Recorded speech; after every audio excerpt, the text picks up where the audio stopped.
and you can let folks in. Yeah, they're coming in. Here we go. Also, when you're ready, Nancy, we can spotlight Vera for everybody, and that way it'll definitely be the main view. It's how fun, it's the Brady Bunch effect going, multiplying. Yeah.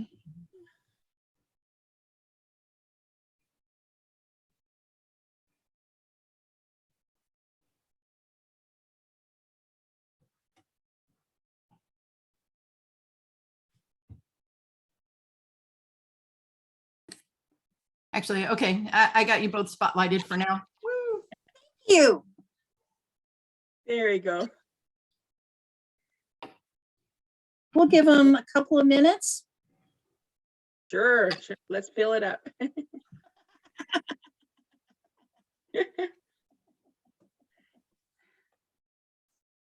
And there's little Asen, there's a little puppy. We have to have a little cute animal. You can't have a panel without a Zoom panel without any kind of cute animal intrusion. So there we go. And you know how much that Asen loves his Auntie Vera. And he's an adorable little guy. Look at that. And I must warn everybody that I have a kitty. He's new and his name is Kenji, just like the books. And he tends to jump. So if you suddenly see a cat wildly streaking across, just get ready for that, because he's a handful.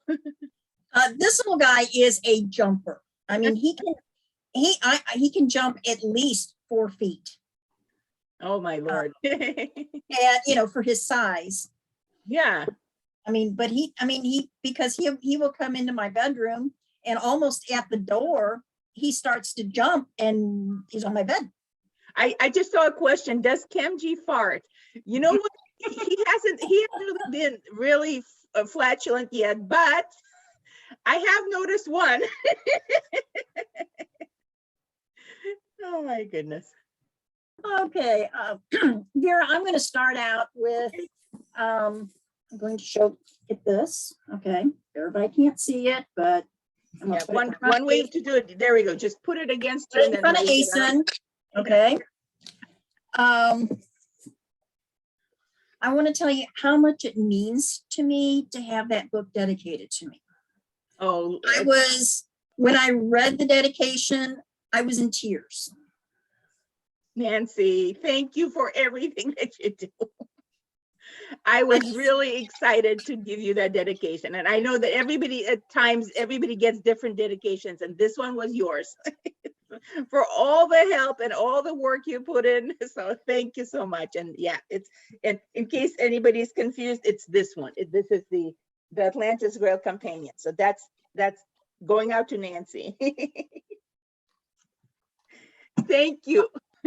All right, now, yeah, because we talk about stuff. We do a lot of stuff. So anyway, let's get to fans have questions. So since Ace in Black is now released, what is next in the TAG universe? What is next? That is a huge question, because what comes next is almost like another universe, but it's the same world of the Atlantis Grail, only it's suddenly expanding in time. Because we're going to take a jump back into the past, not like Back to the Future, but forward into the past. And we're going to, there was a little hint in Survive towards what you may be getting. And this was through the diaries of the ancient princess Arlenari, which is the Cassiope, the deceased, which, we don't know really what happened to her. She was enclosed in this jewel. She was found in the sarcophagus. And you will find out a lot more about that, how Arlenari got into that thing, what happened. You're going to find out that whole ancient story of the original Atlantis. I know everybody wants to know, like, what happened the first time around? Why did Atlanteans just pick up and escape Earth? And what kind of a cataclysmic event happened on Earth? There was a great flood, and there was an asteroid strike, and maybe the dinosaurs were hit. That's a different thing. But something happened that made a big change to the planetary ecosystem and living environment. And this happened approximately 12,500 years ago is when the story takes place. And you may say, what is that? You know, why should I care? But you are going to care because these people, you're going to get the story. And this is not really a big spoiler, but it's the story of Semi, who is one of the people mentioned, that the scribe or the unknown young, you know, writer, whoever, you know, mentioned in the diaries. And you will get the story of Arlenari. And you're also going to get the whole background as to how the aliens arrived to Earth, what happened, why did they incite the Atlanteans to flee, what was the political climate at that other time, you know. And basically you will get a big suddenly expanding look. And it's actually a 5-book series, but the way this works is, you know how the Atlantis Grail is 4 books? Well, you are actually getting another 4 books in the ancient world. Then you're getting the Book of Everything, which is book 5 of the current series. And then you're getting the 5th book of the ancient world, which jumps forward in time. Okay? So you're getting a really weird spoiler here. You're getting a story that jumps forward in time. So you will have times and characters meeting and joining up together. But that's about all I'm going to say, because it's not fun. I don't want to give that much of a spoiler away. But people who ask, why don't we have the Book of Everything right now? Because that's not how the story is. The story. Well, that was going to, Vera, that was going to be my next question, because they're going, well, you know, why did we have to go back and then come back to the, you know, why do we have to go to the past and then come back to the present?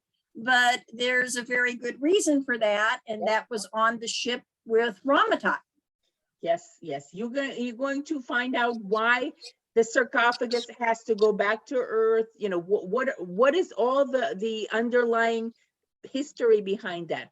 And it will be explained. You will find out more about the ghost moon. Everybody wants to know about the ghost moon. What the heck is the ghost moon? Why was it a ghost? Why was it put into this weird trans-dimensional containment chamber? Well, you will find out, because that's what the story is. There's one of the 4 books in the prequel series. You actually have Eos, which is the first one. That's the one I'm working on next. Then you have Dea, which is the second one. Nyctos, the third. Then you have Ghost. That's, by the way, little spoiler here, you will find out how the ghost moon happens. So that's Ghost. That's book 4 of the prequel series, Dawn of the Atlantis Grail. But then there's Starlight, which happens after the Book of Everything. So after I write Ghost, then we jump forward to Gwen and Aeson's future, and we're gonna go to the Book of Everything, which takes place right after the epilogue of Survive. So it does look back a little bit over those years, you know, what happened in those years between the end of Survive and the epilogue, you know, the chapter ending and the epilogue, but it goes forward after so it goes after the epilogue and onward. And So then Aeson and Gwen have all the kitties. all the little kids, all the stuff that happens in the political arena, you will find out what's happening on Atlantis, what are the fates of all our other favorite characters. And what you're gonna see is after the end of the Book of Everything, you will get Starlight, which is the last book of the prequel series. And it actually puts everything together. And it's going to be a lot of fun, because you will be like, whoa, okay, I see how that person and this, you know. So all these little weird meetings and interactions. And one other thing I want to say right now, it's not much of a spoiler, but Eos, which is the first book that begins the prequel in the ancient days, it's very much a parallel of Qualify.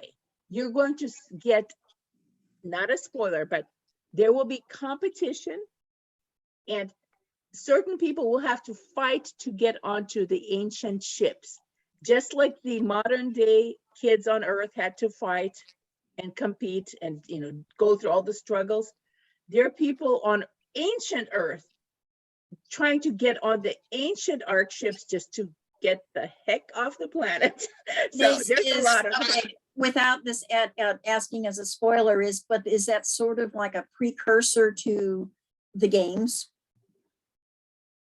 That's Yeah. where they originally got the idea for the games. Exactly. And I think, I'm trying to think, did I mention in the companion, which kind of gives us a lot of quick, it doesn't really give you a lot of super new material, but it puts things together and into perspective. So it compiles the facts. And I may or may not have mentioned this here, that the games and the qualification, what came first, the chicken or the egg? And you will find out that it's actually, because right now the way it looks is that the qualification is a reflection of the games tradition, right? Right. But where did the games tradition even become? Like, we know why it was done. We know why that. A spoiler to anyone who has not read Survive. Okay, here you go. Put your, cover your ears for a second. But anybody who has not read Survive yet, but who has, knows that in Survive, we know that the games were tests. They originated as competence, tests for aptitude, for what can the kids, because these teenagers had to take over adult jobs. So they were aptitude tests, but then they turned into these weird games. But why did they go that direction? Why didn't they just stay tests? Well, because the chicken or the egg, ancient qualification gave them the further idea of making these things. So the first came ancient qualification, then came ancient games, then came modern games, then came modern qualification. So it's like what came first, chicken or the egg? And you will find a little bit out about, we will find out more.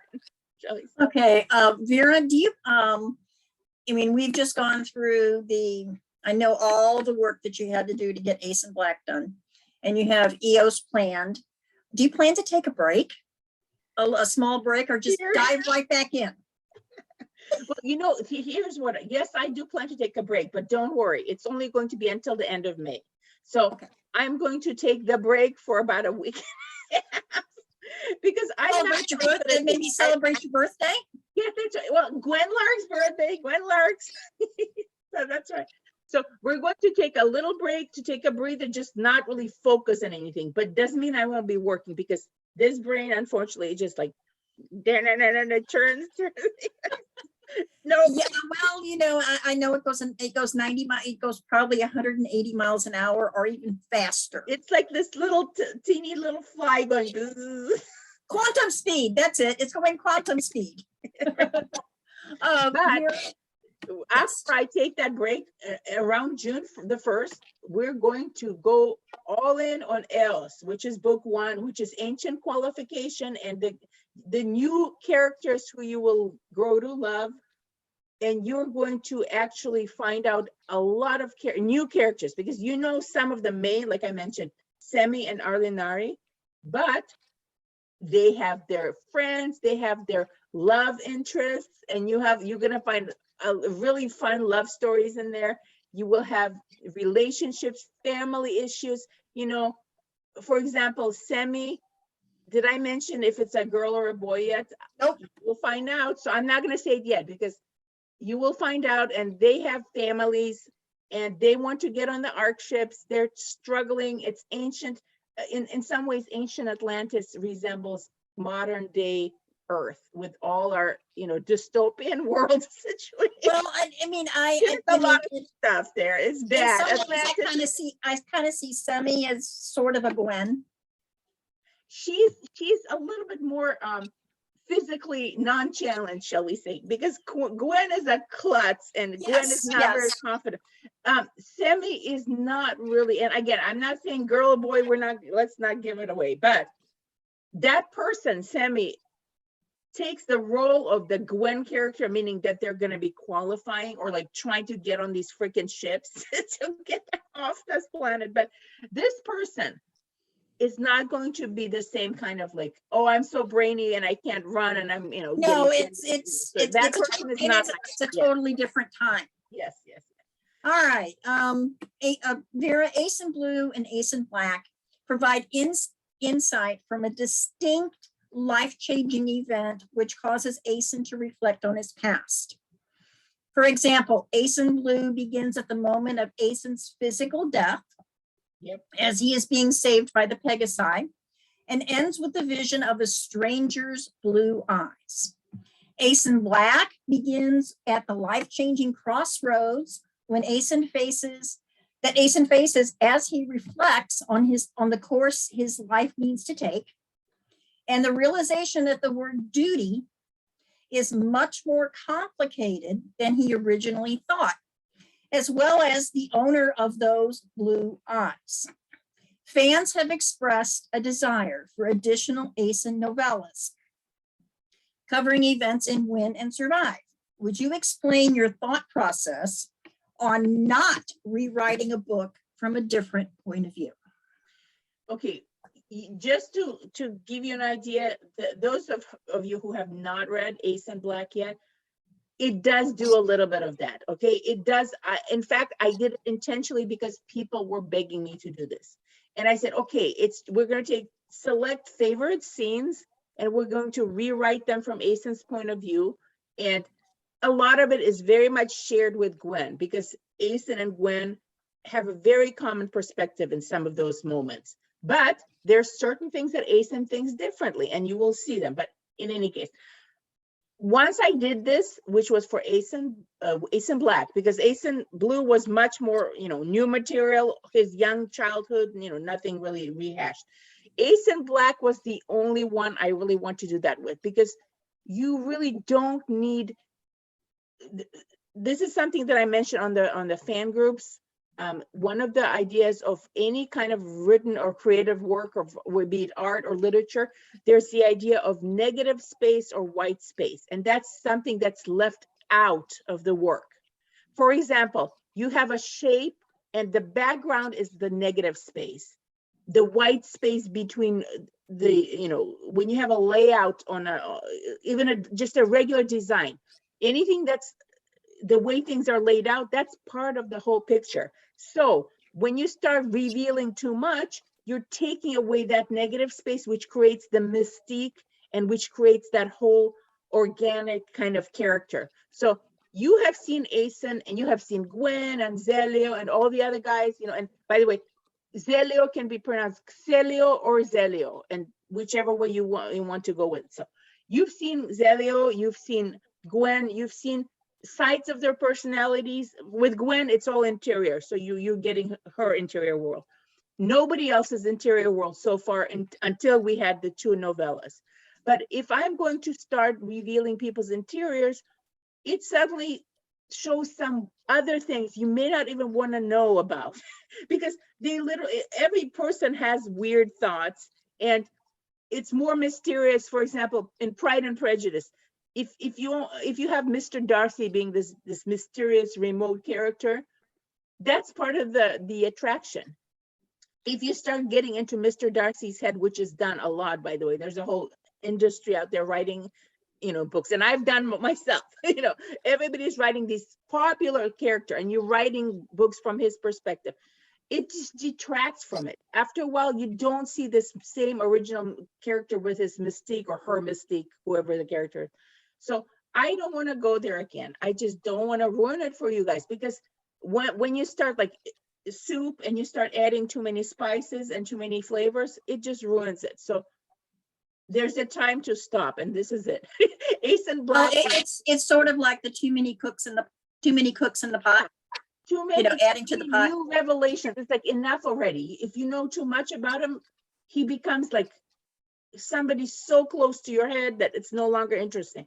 But one thing I do want to say, for people who want more of that kind of Aeson perspective, you will get the novella Amrevet Nights, which is going to be a very sexy novella of the honeymoon of Gwen and Aeson. And it's going to be another kind of, not really adult level, but just like more grown-up book, not a YA book. And it's going to be a novella. So that is coming. And you will get more of sexy Aeson thoughts, sexy Gwen thoughts. And it's a new material. You don't have to have any rewrites or any, regurgitated stuff from the former books. So that was just the one time and not again. Well, and plus too, the way I see it as a fan, okay, we never, Gwen and Aeson didn't really talk during the first two books Yep. until she is chosen as his bride, and they are in his quarters, and she's yelling and screaming and crying and everything else, and then he says the magic words, "You matter to me. I love you." And then she realizes that, okay, he's now telling me the truth. He's not jerking my chain. And she looks up at him and says, "I love you." And then she initiates a kiss. She never did that with Logan. He kind of apologizes to her in his best way possible that he can. And he tries to explain his, why he did what he did. So all of that kind of gives Gwen the leeway to feel more in control, and like, why did he do it? And so, yeah. Well, and they talk. So he tells her, "I did this because of this. Yeah, I've kept secrets from you. And yes, I'm a horrible person because I keep forgetting that, oh yeah, you don't know about the love gift." And she's going, "Well, what is that? And oh yeah, well, we decided we weren't going to do that in culture. I would think they should have done that in culture, but maybe they didn't think the Earthies and the Atlanteans would be together, Well, one of the things is that the culture classes were very rudimentary. In other words, they taught them such bare bone basics that some things it may not even have occurred to them that, yeah, you need to have like the actual customs of, certain things when you're very close to them, you don't even think of them. So they were teaching the basics to the immigrants, shall we say. That's a better word. Yeah. Yeah, because these people were refugees, basically. They were immigrants, and they had to be given a crash course on alien lifestyle, But what they did was they gave them the most important basics, things about career placement. That's what they were. Again, with Atlantis, it's always about the job. It's about career placement. They're very work focused. Yes, they are. In some ways, it's a little bit kind of like the Earth. Certain cultures are more work focused. Other cultures are not as much. And Atlanteans are very much into like this. We have to get this done. These are divide the labor, do this, that. And some of it is because of the way they escaped Earth, but some of it is also, as you will see in Eos and the rest of the prequel series, what's happening politically on ancient Atlantis. There are wars, there are political interests, there are stuff, basically a lot of stuff that we're going through right now. So there's a lot of crazy politics happening on Atlantis, and you will learn it, and you will see why. It's almost like a favor. They're getting a favor from these aliens that they have to get out because to start over, because it's a bad world where they're at right now in 12,500 years. And they caused a lot of it. So yes, they caused like everything. They were like the bad superpower of the ancient Earth, and they really messed up ancient Earth. So because of that, it's like a timeout. These alien grown-ups come in and they just like shake them up and say, "That's enough. You're not going to do this anymore. You're going." And part of it is like they didn't want to go. They didn't want to follow the new rules. And you will see one of the funny things that I think I will give you a little spoiler now, because this is kind of, it's not a big deal, but in the very opening of Eos, you will see Semi, the character who is one of the main characters, chopping mushrooms. That's their job. They're freaking chopping mushrooms because suddenly mushrooms is what everybody has to eat vegetarian. So there's a whole industry on ancient Atlantis because they have to, all the upper classes demand. So they have these weird, different mushroom like harvesting things, and they hate it. They are so mad. They are so mad that they have to do this. And this is just like, that's the story begins. But Well, You I will mean, see a lot of- that's touched on a little bit in Survive, with Arlenari's Book of Everything, when she's talking about, they won't let me take my animals because my father's afraid that people will think I'm bringing the animals because we want to eat them. And But they're my kind of do. friends, they're my pets. They kind of do want to eat them. It's, I couldn't imagine trying to eat a pet, yeah, but no, this is, like I said, these ancients, remember think of ancient Earth back in this is like cave people level type of, really ancient. So people were, consuming their hunter gatherers and all these other things happening. And then there's Atlantis, super high tech, and like part of it is the way they kept the rest of Earth in the dark. So that's really bad. They're so awful. They're terrible. So. And they did it when they came back too. Yes, they're still terrible. And they never claimed, people were thinking, oh, they're saviors. They're not. They never claimed they were wonderful saviors. They're just saying, we'll take a certain percentage of your young population. So yeah, I mean, and they have to go through these tests. We've determined that these tests are fair. Yeah. We're not going to do a lottery because that's not fair. Well, no, they want the strong. They wanted the good fighting. They were looking for strong, aggressive fighting stock, shall we say. That's what they really wanted. That's the reason for qualification. They could have just said, oh, we'll take the smart people, but no, they wanted smart, tough, aggressive survivors because their own planet was like in trouble. So they needed survivors. That's why they got the new Earthlings had to go through all that. Well, and it's, I mean, you've given us a lot of spoilers and you've given us some teasers, which was my very next question. But you didn't touch on the Pegasi from ancient times. Okay, you will have, actually, you will see a lot of how that began. So the Pegasi were just newly discovered then. And yes, they're going to be discussed.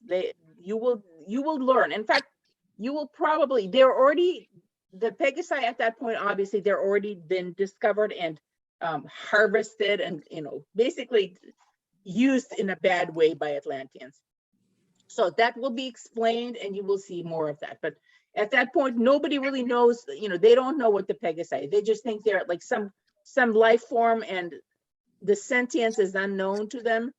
So, but they're a life form, they have their use, and of course they're going to be using, because that's what they do. Atlanteans, they will use everything. It's, kind of they're superior, they have a superior attitude. They treated other humans on Earth basically Really terribly. They were almost like slaves, slaves, secondary, non-citizen, almost non-human, subhuman, And somebody had a question I just noticed in the chat. They were saying about the arc ship levels.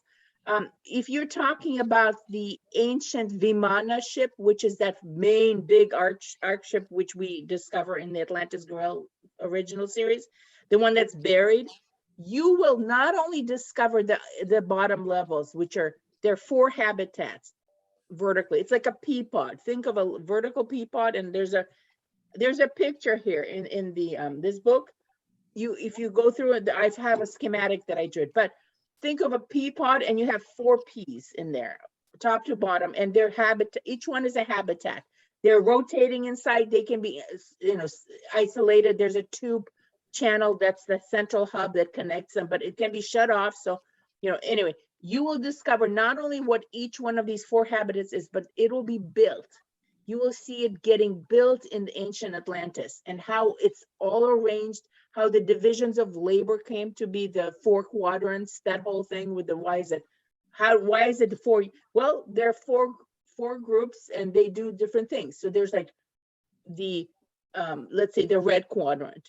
They're the ones who have the warriors, soldiers, so the guards, anything that has to do with military and protection service, that kind of service industry, those guys are all in the red. So that's like its own habitat. And it'll be better explained. And this whole ship being built and prepared for takeoff and escape and why and how to get on, who gets to go on it, that will be discussed. And ancient qualification will cover a lot of that. So, And that's something that we didn't really get to learn about with the arc ships in modern Atlantis. We knew that, yes, there were levels, and we knew there was the command deck and the civilians and, Yep. you know, the observation around and the hydroponics. And of course, the favorite, you know, for zero G dances, the resonance chamber. A pit, like if you have an avocado, like think of an art ship more like a saucer, like stretched out avocado. The pit in the center is the resonance chamber. We just had modern we ship. had a question that why don't we see more older people on Okay. Atlantis? Okay, you do have, actually you do see them. It's just all the main characters are the teens and the younger kids. But when you go to the assembly, when you go out in the world, it's full of normal older people. You know, the imperial assemblies are full of older, you know, gray haired, you know, some of them are not gilded hair, you know, old bearded or, you know, old women. They have all kinds of things. It's just the main characters are the young because they're the ones who can survive the jump. And so the fleet always consists of anybody who's younger in a weird age range that is basically optimal for jump travel. So that's why we have this thing. But quickly, just to jump back, I want to mention this. A lot of people want to know why the ancient Vimana ship, it has that, why is the grail part, the resonance chamber, it's like a tube, and then you have the pea pod. Because there are dangers. That ancient resonance chamber had to be outside the ship. So it was stuck on like a tube, and then there's another little ball. That was the resonance. Was it maybe radiation or something similar? Yeah, to it had that? a lot. Basically, they did not know. The modern ships know how to incorporate it safely inside the ship. So that's why you have the avocado pit in the ship. In the ancient, it's not. It was like a thing outside, like a stalk and a little ball on top. So it would fly with that thing forward, and it's dragging behind it the pea pod shaped, you know, living area. So, and people were saying, how does it actually fit into the grill? When the ship was lowered into the ground, you had the grill shape was made when it went under. The living quarters were all underground, and then you have just the top of that spout, and then the ball, which is the resonance chamber, except it was cut off. It was sheared off, and they took the top part to New Deshret. They stuck it on a mountain. So what was left looked like a cup. It was just like the sheared off top and the cup, and it was like, okay, we have a monument now. So And that's what that is. and like with and then it just became legend. Like semi-stories became children's stories. They didn't really want to forget, but as the generations But passed, you have the Semiram forgot. cycle, right? You have the ancient epic cycle of stories. Semiram cycle is the name of the stories, but you will see how that came to be. You will see why Semi put those things in the stories, what Semi did to help Arlenari with the whole big thing that Arlenari has to go through. And without giving any more away, it's hard. But yep.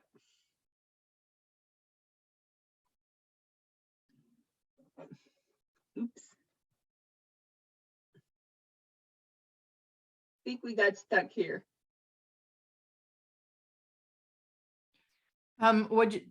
Looks okay. Did I get stuck, or are we? I think Nancy's stuck. Okay, somebody's stuck. Oh yeah, Nancy had to drop out, it says so. Well, this is why, guys, we have multiple people on this, because, and I expect to, we have thunderstorms, you know, scheduled for today. So I'm also like, you know, is that me? Is it you? Oh yeah, well, hopefully she'll get back in, and but we'll just keep going. No problem. And what was I saying about the Vimana? Okay, somebody's had a question. I assume half of the Vimana. Okay, yeah, you will learn, you will know why the way they separated things. They were trying to part of it was sort of explained in Survive is because they were trying to keep it, secret in plain sight. The more they left alone without really doing it and just they made it seem like it was something else. So that was the easiest thing to do with that huge big ship. But the details of how it get there, all that stuff, you will it'll be explained in the prequel. So don't worry, you will know. There was a question earlier that I didn't hear you answer about how does the annual leave work for Anu and Genio? In what sense? The leave to go to, like, Well, I'm Well, guessing just vacation in general. yeah, what happens is they have the right, obviously, they can go back to, like, Anu would go to his family, and Genio is basically, he's a noble family, so he can go to, he's probably from Poseidon. I didn't give you guys the details, but assume that he's a local, he's just like a medium level nobility, but he's going to visit his family, and whenever they want to go on leave, it's like vacation time, just like we would have vacation days. But you have a strange, how the weeks are like 4 days long, and you have like 2 weeks, and then there's no day off, only have 1 day in the middle in the month, and then you have another day in the end. So they don't get that many days off, but their work days are a little bit shorter. They don't have the same kind of like 9 to 5. They have a slightly shortened day. And so it works out. It's a different lifestyle, but it does work out. So they can take off anytime they want, but only if they have permission from their supervisors or their superior commanding officer. Yep. So let's see. I'm over here trying to read the other questions.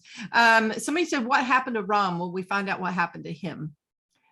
I'm not sure what the aspect of that means, because, well, we know what ultimately happened to him, but. Well, one of the things, again, is if we give too much, I don't think you really need to know, because he did his thing. He went through the black hole. He returned the the sarcophagus coffin thing that was returned back to Earth. Now, as far as does he burn up in reentry? Does he survive and end up? Somebody said this, I don't remember where, but somebody said he's somewhere on a beach, like having, margaritas with some. We don't really know. And I think it doesn't really matter. Again, it's one of those things where for this story, I don't think I want to go there, and you don't really need to know. I mean, it's kind of like he did his thing.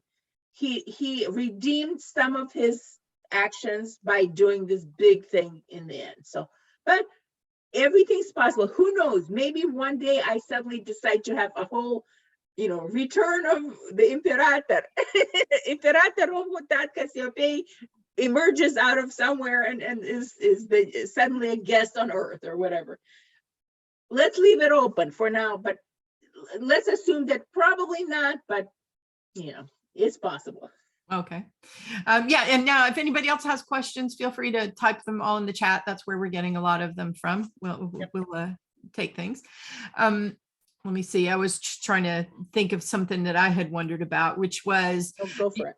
You have shown us a couple of the characters that are we feel pretty sure they're going to get together. Is there any pairings up that you can future ones that you can share with us and give us something to chat about whether or not we're like whether we've shipped them or not? Well, one thing I will tell you is that there will be in the Book of Everything. This is not a big spoiler, but it is a little bit of a spoiler. It's a wedding. There's a wedding of a certain couple going on. I'm not going to tell you who, but just be aware that there will be a wedding happening. And the story takes place surrounding it. You will learn everything else that's happening on Atlantis at that point, with Gwen and Aeson and their kids. And there's also a wedding. So at least one of the couples, will get hitched. But the others, you will, for example, you will find a certain novellas of individual characters. They will cover their relationships. So you'll get, I think Nancy just popped back in. There's Nancy. Yep. I know. Anyway, so you will get more couples. You will have not necessarily, maybe people break up. We can't predict what life has in store for them, but At this point, you can assume certain couples are together, the ones that we have seen before. So people, for example, like Keruvat and Oala, they're together, and you're not gonna have a breakup. And that's kind of like, I'm never gonna, those guys are guaranteed to be together. So you don't have to worry about those two having a problem. So that's Cool. one. Okay, so somebody else asked, will we find out about Oron? But I'm not sure. I don't recognize that name. Wait, who find out about? They spelled it O-R-U-N. That is Alinari's Oron. Oh, Oron. Okay, Yes. yeah. I wasn't making that translation from the Yeah, spelling. that's It was okay. throwing me off. Oron is the brother of Arlinari, the twin brother, and you will find out a lot about him. He is a major part of the prequel series. Let me just say he is very, very important. Okay, so keep your eyes on Oron because he is hugely important. That's all I'm gonna say. Cool. You will find out a lot. Okay, so the next question that was up was if you had a favorite character in your universe. Oh Or- dear. You know, that's the kind of question that authors go, no.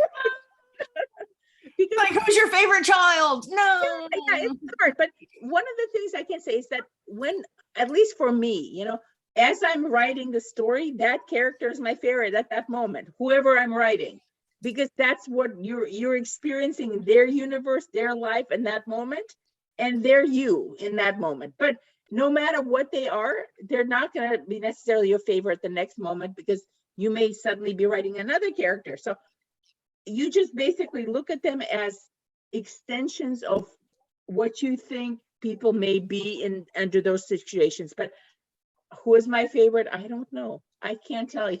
It's really hard.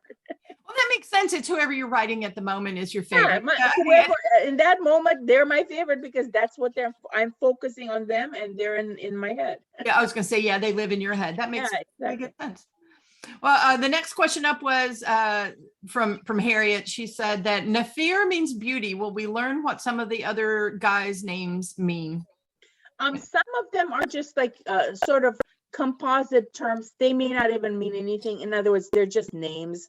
They may have some ancient meanings, but they're just some of them. When I make these names, a lot of times I would go back and I look at dictionaries, like look at words from ancient Egypt and ancient Greece, look at roots of words and kind of combine them and just whatever sounds right, whatever it may feel like. It's a gut thing a lot of times. So not all of these names have meanings. For example, the word Marian, which was the name of the moon, means the writer.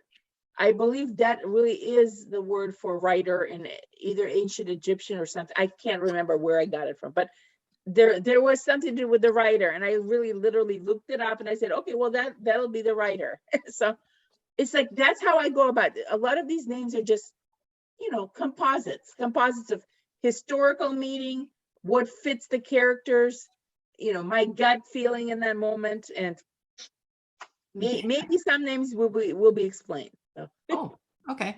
Well, Nancy's back online, so I'm going to let her take back her hosting here. And hang on. Whoops. I accidentally unspotlighted Vera while I did that.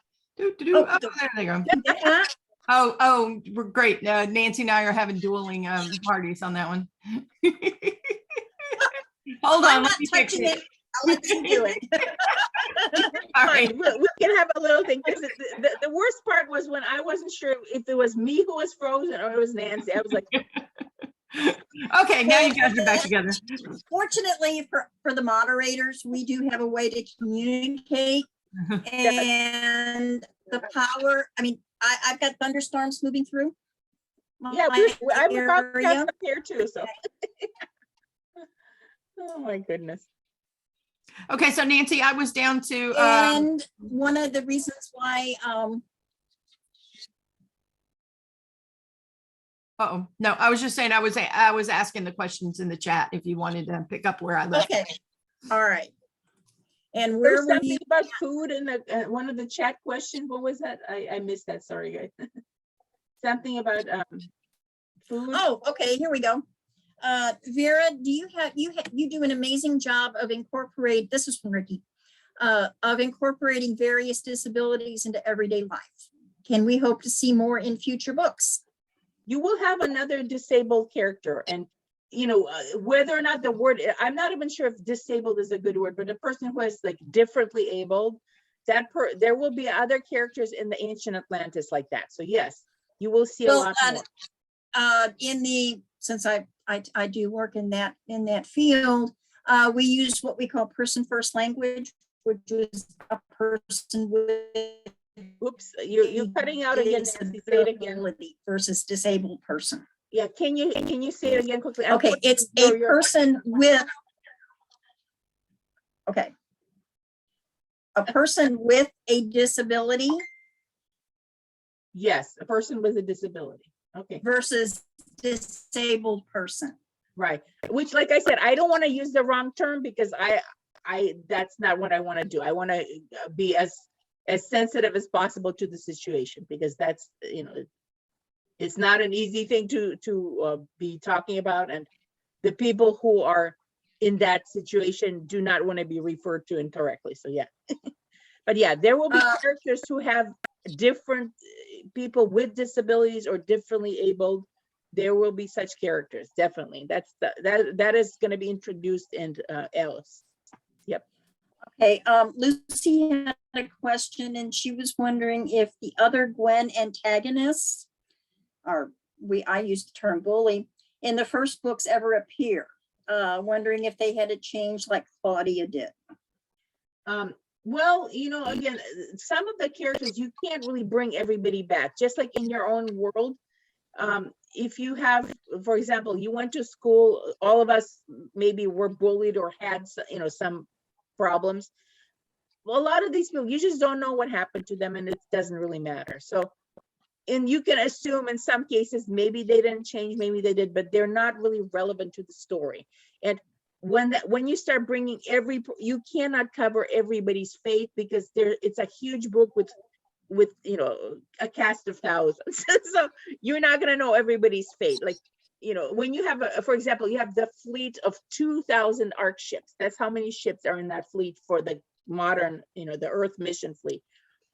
You're not going to know every captain's name. You're not going to know whoever's there. You can assume there's millions of people and kids, and you know, and they're having their own lives, but I can't tell you about them. I wish, but. Well, you mean we're not going to hear any more about Hugo? Hugo, yes. You know, we can assume that he wasn't really doing very well in life, because he was just an average guy. You know, he did manage to qualify enough to get on the ships, which doesn't mean much for the rest of his life. So you can assume he was pretty average. A little bit below average. Yeah, even below average, right? Yeah, exactly. I mean, he didn't really. I mean, he just thought I like Hugo in the fact that he just thought himself. Well, he was kind of an asshole. See, he wasn't really even that bad. He was just a blah. It's like a blah, average, low kind of low life. So I'm better. I missed it again. I think we're breaking up with the sound here. What? Yeah, I think Nancy's frozen again. Okay. Now. Okay, Teri, you want to take over? Yeah, I can do that. That's not a problem. So sorry everybody for the technical difficulties. I know it's like it's the weather. We can't even, at this point, you got to blame the storm. Yeah, definitely. You know, well, it is. I mean, it's very dark outside right now. Yeah. Yikes. Okay. And it's 9:49 in the morning, so it shouldn't be dark. Right. Wow. So you were just answering about the differently abled people, and then I got I didn't catch all of what Nancy's last question was, or is that where we left off? Pretty much we were talking about the other characters. Okay. Oh, I yeah, thought you that's were- right. Yeah, Hugo and the other characters, right? Got you. That's where Yeah, Hugo. basically, So- you may or may not, somebody may show up. For example, we may hear a little bit more about Anne Finbar, which was Gwen's original friend back on Earth, you know, her childhood friend. You may hear a little bit about her, but again, it doesn't really, because she's not a big part of the story. So you may or may not find out about any given character. So, Cool. but you will have plenty of new ones, let's just say. Lots and lots of new ones to be really happy about, because they're just Another. The next question involves animals. Cats play a big part in Atlantean culture. What about dogs? I'm sure. And I think we even mentioned that there was a puppy, like they had a bunch of kittens and puppies on the Ark ships. They were showing those animals to the Atlanteans through the feeds. And was it Desher, you know, the father, Oala's father was the anchor. So he was going on and saying, and here's the puppies, or like, here are the, you know. So somebody was definitely, you know, they have a whole deck full of puppies that will come. And on ancient Earth, you may have, because there are a lot of animals involved, let's just say you will have animals. You will talk about animals. You will talk about the ethics of animals. You will talk about whether or not the Pegasi, you know, what determined them, you know, why did they think they were just dumb animals? You know, in other words, as opposed to sentient beings. So more on that. Cool.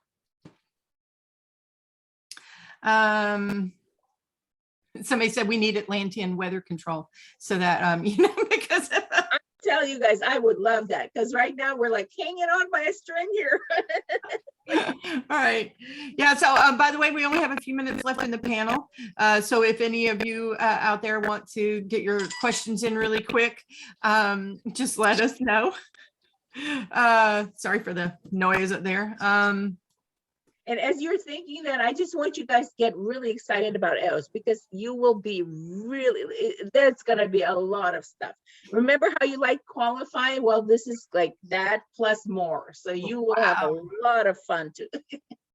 Just Awesome. ancient world, politics, danger, adventure, great fun characters. The return, or the first original coming of they, at least in as far as our characters are concerned. So you will have a lot. The big they. Oh, and it looks like Nancy's completely frozen, so that's not fun. So we, that is just not fun for her. Okay. It's the completion date for Eos. It's, you know what, it's going to go much faster than the other books, because part of it is a lot of the story I know, and a lot of the story is sort of like going back in time as opposed to. So the writing of Eos may even, like, who knows? I don't want to give you guys promises, but let's aim for the fall. Let's see what happens by fall. So if I can manage, I would love to give you guys a December holiday release, but I don't know. This is just depends on how it goes, but it'll be quick. Let's just say it will definitely be quicker than Qualify. Well, plus you had to think of a lot of that in you know, the background info to write the stories that you did. So that's why it's probably going to go faster, right? Yep, exactly. Because a lot of the background is like, we're just going back into the familiar territory and exploring it. Right. So, yeah. So Kathleen wanted to know if you had a target date for completing Eos. Yeah, and like I said, let's just, Not yet. I don't do target dates. What I do is I just get on the thing and I start plugging away. And my brain works that way. It's just strange, because some people can say, oh, okay, I will finish this book by, and usually the people who do that are outliners. In other words, people who write by outlining books. Yeah. I'm a pantser. You guys heard of the term pantser versus plotter or outliner? I'm a pantser. I write by the seat of my pants, meaning that I have no idea. I'm just as surprised as you are when I get to surface. I'm like, wow, this is what they decided to do. Well, that's just, yeah. You just let the characters decide what they're doing. And that's how it's an organic one, because I let them decide whatever is logical at that point whatever choices they make in that moment, what are the logical choices to be made? And that's what they choose. So if it happens to be strange and unexpected, but how long it takes to write, that's why I can never give you dates, because that's not how my brain works. Sorry. So the last question is going to have to be from Julie, which is, will there be versions of it released early on Wattpad like you have done with once in the past? That's right. I am going to, for at least for the first book. I haven't decided about book 2 and so on, but Eos will be at least several chapters of Eos. The opening will be put on Wattpad for you to have fun with. So yes, you will have a lot of fun on Wattpad with it. Yeah, and that's coming. As soon as I have at least, I would say maybe at least 5 or so chapters written, I'll start posting. So awesome. That's how long it takes me to like process it. So about 5 chapters in, I will start posting chapter 1 and so on. Well, thank you, Vera, for your time. We appreciate it. And I know everybody was happy to get to see you and hear you and get updates from you and ask questions. Thank you very much. Thank you. So that's going to be the end of this panel. I wanted to let everybody know before you start leaving that the next panel is going to start at 11:30, and that's going to be the first stage of our trivia games for the day. So it's the red stage. Ooh, fun. And just remember that you need to have 2 devices if you're going to play, because you need one to watch the Zoom part of it and one to answer your questions on. So it's easiest to answer your questions on like a phone or a tablet and do Zoom on your big computer instead of doing that the other way around. And we'll give you the Zoom link. We'll give you the Kahoot link info in the Zoom session if you don't already know it. So thanks, everybody. And we will see you at 11:30. Bye.